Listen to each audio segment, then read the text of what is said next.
Good morning, Starshine. The Earth says hello.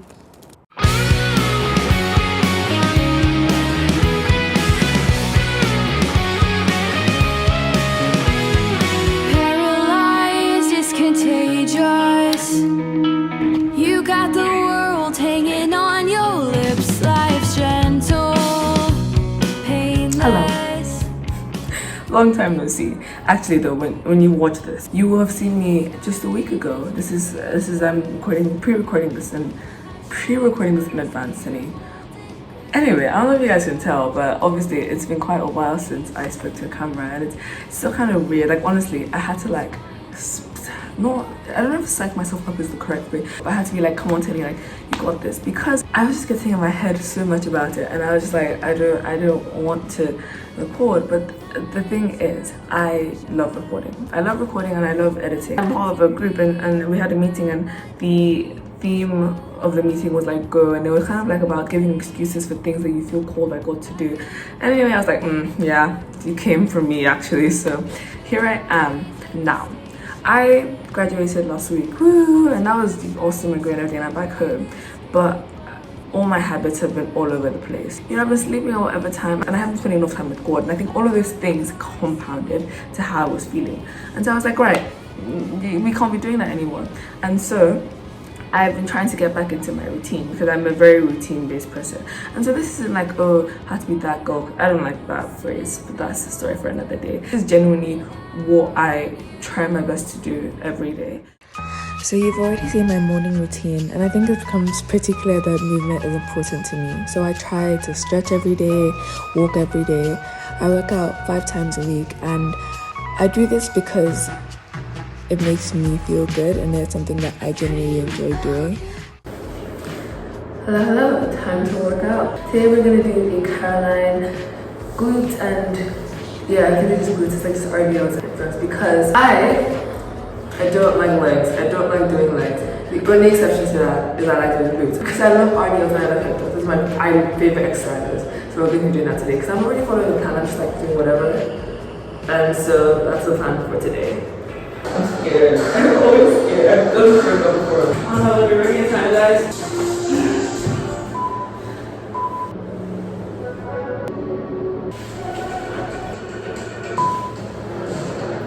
Again. It just burns. And this brings me to one of the things, like I guess a tip if you're trying to form a habit, which is to have alternatives. So ideally, I would walk with my mom and my dad, and we'd walk kind of around our neighborhood. But sometimes they're tired, they don't want to walk, and I still do. So what I literally do is I just walk around my house. Like it's probably a 1-minute walk from outside the door, back around and back to outside the door again. And I do that because I'm still moving, I'm still kind of doing the habit I want to do. And so I think for any habit you have, a helpful thing can be to have alternatives. So if you can't do an exact thing, there's other things you can do. So for example, if your overall habit is to eat healthier, is to, take better care of your body, and there are no fruits or vegetables in your house, you're not just going to say, oh, well, I can't do anything. Literally eating healthier could be drinking more water. And I think having those alternatives makes it easier to stick to the habit in the long run. I love running.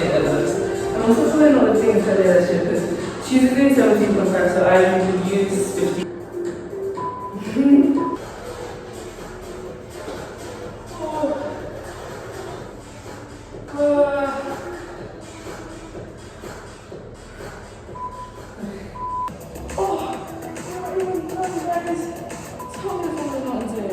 What do you mean burnout reps? What have I been doing?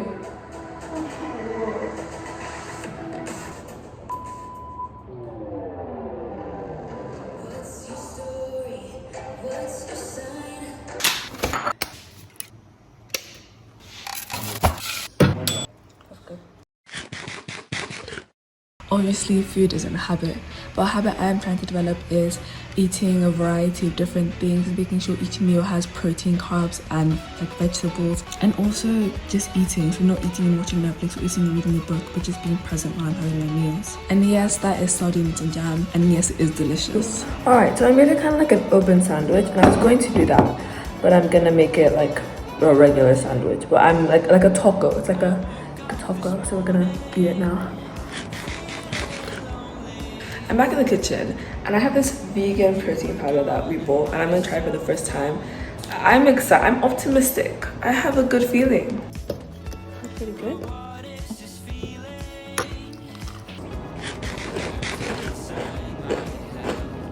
I mean, I really just put the protein powder in the milk. So it's not really necessarily like I'm rating the protein powder, you know? It's more the mellow cereal. Delicious.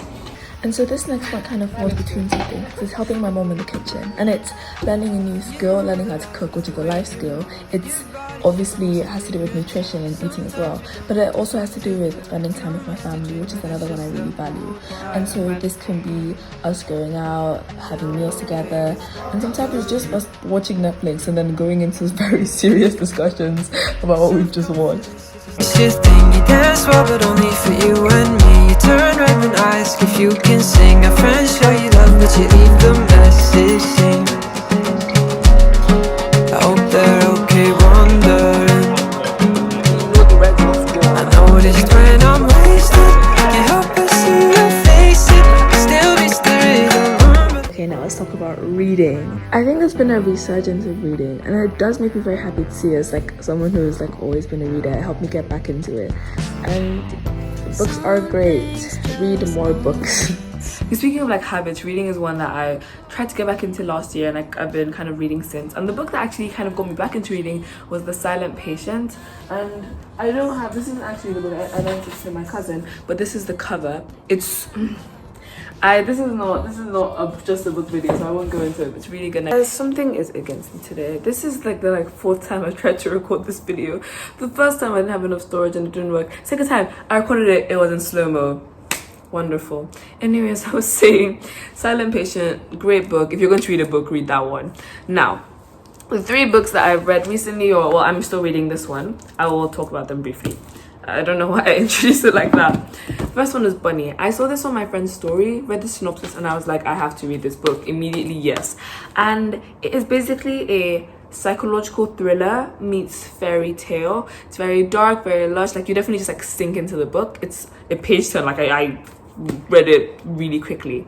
For me, my only qualm, okay, let me brief synopsis. It's about a girl and she basically becomes friends with this very close-knit group of other girls. That's the basic synopsis, right? And then it gets really weird, like it gets really crazy. And for me, I think the only thing is that they are like post-grad students, so they're older women and everything, which does make it that adds another layer of complexity to the book. But I think I would have personally found it a bit more relatable if they were like teenagers. But that's not a critique of the book, that's just my personal opinion, and it was still really, really good. And the ending, well, it was a really trippy book. It was really weird, I don't know. But yeah, it was good, I think I gave it 3.5 stars. It was good though. I will check and I'll give the rating I actually gave it. Now, book 2, it ends with us, Colleen Hoover. Everybody, well, I'm a bit late to this, but everybody was talking about it. I was like, what is the hype about? Like, you know, you have to see for yourself sometimes. You actually have to see for yourself. So I read it myself. People hate it, people love it, and I was definitely of the camp that was a bit more skeptical about it because I have 2 moods. I'm a psychological thriller girl or I'm a fantasy girl, and this is like romance, and so I didn't really think it would be up my alley. However, saying that, it was better than I expected. And I think number 1, the message behind the book, like the overall message, I think it was really strong. I think it was really good. It's really important to talk about. I like that about it. Now, things I didn't like, the writing style, I felt very cliche, felt very like sickly sweet, and I think I really agree with that. Especially, almost the writing sometimes felt a bit juvenile. And then it was very promiscuous, which is my way of saying that there was a lot of like sex scenes and everything like that. I'm a very prude, so anyway. And it's like every other page, I'm like, I'm just trying to read the story. So that was a con for me. The thing is though, besides that, I still found myself reading it quite quickly. I found it hard to put down. I think what people say about Colleen's book is that they are like addictive. Like you read them and like you want to keep reading them. And I agree with that. I would read more of her books. I think there's November 9, Regretting You. I think those are the ones I'd probably lean more towards. But yeah, so honestly it was good. I don't remember what rating I gave it. I'll find it and put it up there, but I was pleasantly surprised. And now I am reading A Good Girl's Guide to Murder. Now for this one, everybody's like, oh my gosh, it's so great, amazing thriller, you can't put it down. And I have definitely been able to put it down. So I've read it quite sporadically, like here and there, and maybe that's why I'm not like sinking into it. but I'm waiting for like some great plot twist to make me be like, whoa, you know, because I also bought, it's a trilogy, and I bought the other 2 books and I'm going to read them. So I really hope that something comes and turns this around for me, because right now it's like I'm reading it, you know, it's fine, I'm enjoying it, like it's well written and everything, but it's not like gripping, you know. Yeah, so those are the 3 books I want to talk about. This video, oh, it's giving me so much grief. I just want to talk about books, guys. You know, I have a lot to read over the summer, and I'll probably talk about them as I read them. I don't know if I'll ever do a full video dedicated to the books, if that's something you guys want to see, because I like talking about books. They look very nice. So yeah, thank you. I'm happy I'm just finally done. And another big one for me is obviously editing. I think I've been putting a lot more effort into my videos recently. I say only on my 2nd video, but it's been taking me forever to edit. And the thing is, if I didn't enjoy it, if it was like a tedious task, I would be having a obviously very terrible time, and I'd probably give up halfway. And I guess that's kind of like my tip number 2, is that if your habits are making you miserable, then there's a problem. So for example, if you're not a morning person, why on earth would you make yourself wake up at 5 a.m. every day? Like, it just doesn't make any sense. Why on earth would you make yourself wake up at 5 a.m. if it makes you feel really tired, you don't feel good for the rest of the day? It's just not a sustainable habit. So whatever habit you have, whether that is reading more, I don't know, practicing guitar, whatever you want to do, if it's not something that actually brings you some semblance of joy, then it's going to be super hard to stick to it. So for example, you guys have seen me work out, you've seen me, you know, collapse in a puddle of sweat. But the thing is, I still enjoy the feeling of pushing myself. I enjoy the rush of endorphins after I work out. Yeah, I very much joint in sweat. But I will say, like, during the workout, obviously, I was dying, was wondering what the heck is wrong with Karen.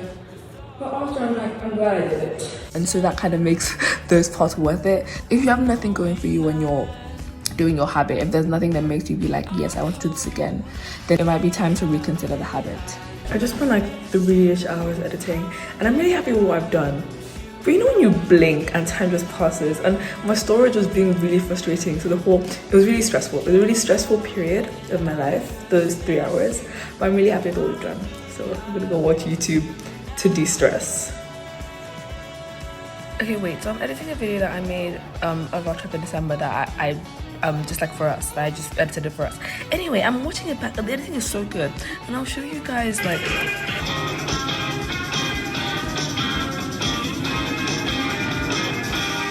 Like, sorry, is that not... That's really good.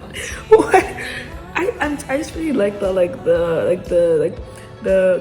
I know I'm saying, like, I'm literally just complimenting myself, but the transition of the like in the plane, like that was really good. We'll see if we can, that was so good. We'll see if we can match up to that. Hello. I'm still reading from what I just watched. It was so watch it. That's what I'll say. Watch it first, then we can talk. Anyway, I said I was going to pack today, and we keep promises to ourselves here, so I said I was going to unpack, and so the suitcases are there. We shall begin the process of unpacking. Can listen to I'll listen to the podcast, but first, I've been obsessed with Barbra Streisand by Doc Sauce. On repeat. It just goes through me, like anyway, so yeah, I'll be listening to that first. New York is a place of opportunities. If there is any place in this world that you want to come to be able to make it big, or to go after your dreams, it is New York City. Barbra Streisand.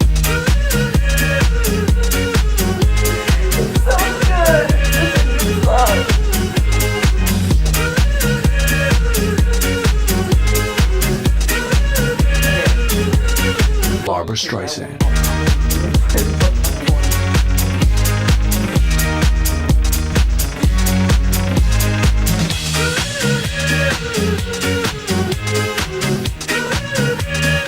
Hello, I'm now reading a book, and essentially I just want to say, as you can see, my day is obsessed with me. I work out, I eat, and then I sit on the couch either reading or watching YouTube or doing anything, but I'm always sitting. That's all I do, and it's great.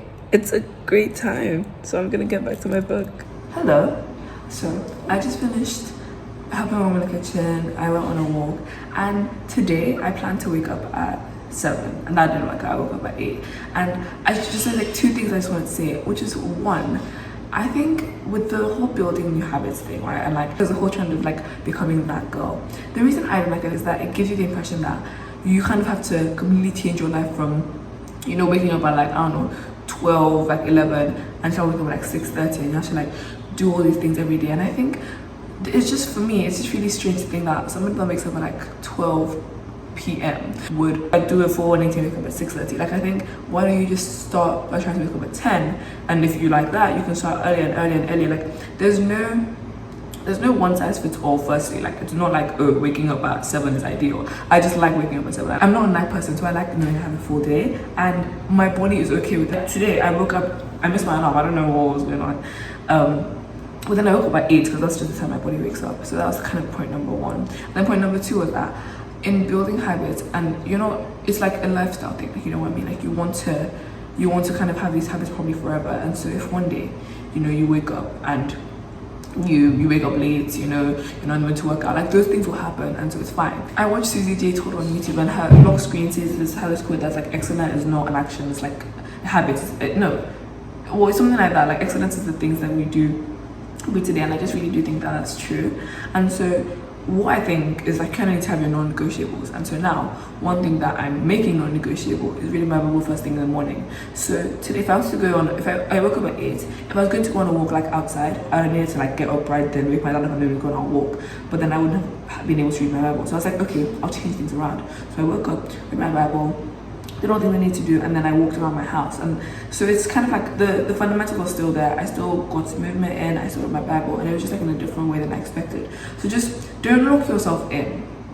That's what I was going to say. And see, because after that, I was going to, my plan after my walk was to stretch, shower, maybe eat breakfast. But then my mom was here and I needed to help her for my own sake as well, because I'm learning how to like make this thing. We're making akara, as you will see.